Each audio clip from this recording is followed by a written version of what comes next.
Good evening, I'm Kofi Mensah and this is Chale News. Tonight, Ghana signs a military deal with the junta government, a near $1.5 billion gap between the IMF and the Bank of Ghana on our gold losses.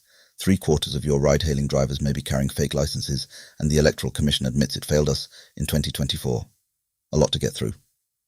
Ghana has signed a military cooperation agreement with Burkina Faso, yes, the same Burkina Faso currently run by a junta, to secure trade corridors in the north. Acting Defence Minister Dr. Atto Fosson signed the pact with Burkinabe Major General Celestin Simpore. No troop numbers, no cost, no timeline, just a signed document and questions we don't yet have answers to. Now this one demands presidential attention. The IMF reportedly estimates losses from Ghana's domestic gold purchase program at $1.7 billion. The Bank of Ghana's own accounts say $214 million.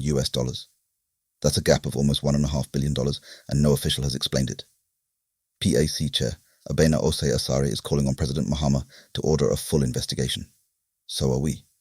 Full breakdown on Chale.news. Chairman Wantumi, sentenced to 20 years hard labour for Galamsey, wants bail while he appeals. The Attorney General's office has pushed back hard, telling the court the appeal has no reasonable chance of success. A ruling date hasn't been set. He stays in custody for now. The Electoral Commission stood up at a National Peace Council dialogue today and admitted it. Results transmission failed during the 2024 elections. They're now promising a digital portal for scanned result sheets and a review of CI 127. No timeline attached to either. An admission is something, but promises without deadlines are just words.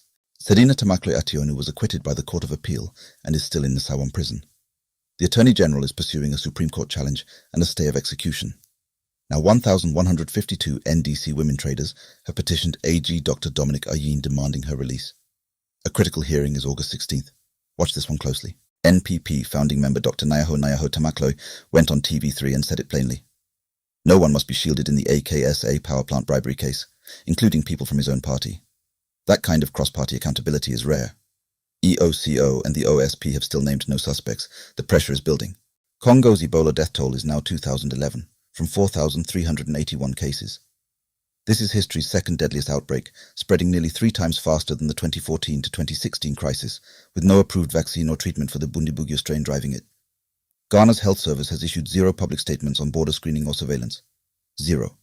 That silence is not acceptable. 3 out of every 4 Bolt, Uber and Yango drivers in Ghana are operating with fake licenses. That's what the DVLA says, flagged through their own ride-hailing monitoring system. DVLA CEO Julius Nikwe Kote called it a serious public safety threat. None of the 3 platforms have responded. Next time you book a ride, that's worth sitting with. Stymos arrested 40 people across 6 regions in a week-long sweep, including 2 Chinese nationals caught mining along the Ankobra River. Troops also named 3 alleged financiers behind illegal operations. The enforcement activity is real. Whether it holds is the question.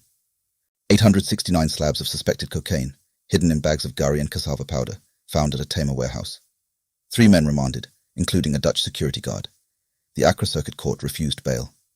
Gari, Chale.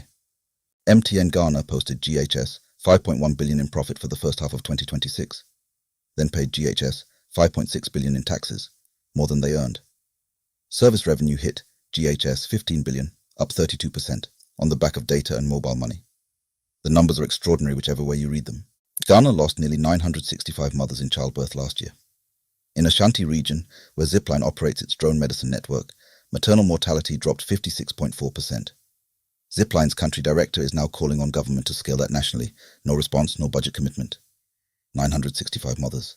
Former NMC chairman Yobadu Ayebafo posted a video saying his daughter, who can barely speak Twi, scored grade 1 in the subject at this year's BECE. He can't explain it. Neither can WAEC or the Ministry of Education, who haven't responded to GNACOPS's formal demand for an independent review. The 2026 BECE credibility questions are not going away. Full story on Chale.news. Some good news to land on. Ghana's Visit Ghana brand will appear on Sunderland AFC's jerseys for the entire 2026/27 Premier League season. Every match day. Over 180 countries. Speaker Bagbin announced it today. Financial terms undisclosed, but as brand exposure goes, this is significant. Finally, reports circulating online suggest Belgium-based Ghanaian TikToker Sexy Vida has passed away. She was reportedly a mother of 9 and pregnant. No family member or official has confirmed it. We're watching this carefully and will update when verified information is available. That's your evening digest for August 11th. Heavy day. Everything we covered, with the full context, lives at Chale.news.